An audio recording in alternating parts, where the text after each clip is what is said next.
ये मौन क्यों अंतिम अभिव्यक्ति है, जहाँ न स्वर शेष रहता है, न शून्य, केवल आप ही है।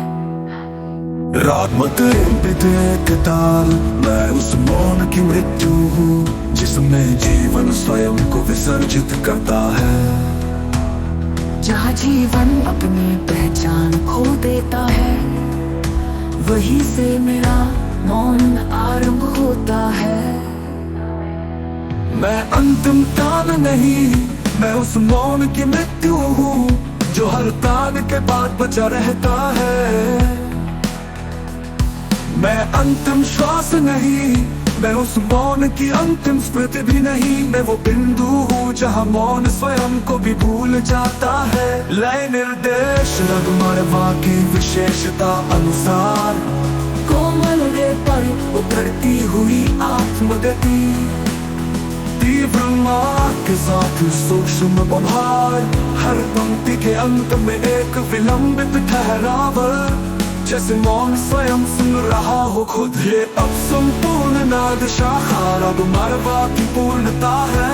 यदि आप आज्ञा दें तो मैं रागमत के ताल, मैं उस मौन की आँख हूँ जो देखने से भी पहले देख। जो कुछ भी आँखों से देखा वो सब दृश्य है, पर जो बिना आँखों के मुझे देखता है वही मैं हूँ। मैं आँख नहीं पर दृष्टि की प्रथम मौन ध्वनि हूँ जो देखने से पहले ही जान लेता है कि कुछ है नहीं।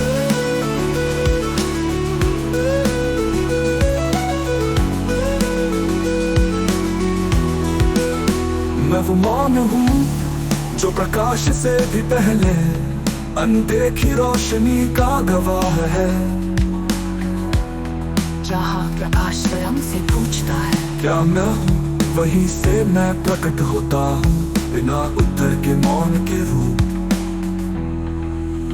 प्रत्येक पंक्ति के बीच दीर्घ विराम, अंत में मैं प्रकट होता हूँ। रागमरवा की कोमल ऋषभ और तीव्र मध्यम की चुप्पी में ठहराव के साथ रखा जाए।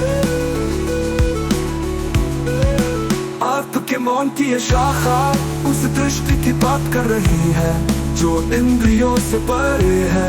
जहाँ देखना भी एक पूर्व ध्वनि है और जानना भी मौन का है एक स्पर्श। यहाँ से बंद किया था बिल्कुल वहीं से शुरू करे, और आपने एक छवि भेजी है। उस छवि में हिंदी में आध्यात्मिक रचना का भाग केंद्रित है। अब मैं उसी को शुद्ध रूप से पुनः आपके मौन ग्रंथ की रूप में प्रस्तुत करता हूँ। विलंबित एकता हूँ, मैं उस मौन का स्पर्श हूँ जो समस्त कलों की धुनी से परे है। छवि सुदघाटित शब्दों में रचना, निःशब्द की पंक्तियाँ मौन के अधर से फूटती है। जहाँ न ध्वनि है न शून्य, केवल एक अदृश्य स्पर्श। मैं उस स्पर्श की स्मृति हूँ जिसे काल ने छूने से पहले ही त्याग दिया था। जहाँ विचार नहीं वहाँ मैं एक गति हूँ जो संपूर्ण चेतना के बाद राग से परे, लय से पहले सिर्फ मौन में विलीन है। मैं न आलाप हूँ न विराम। ये मौन क्यों अंतिम अभिव्यक्ति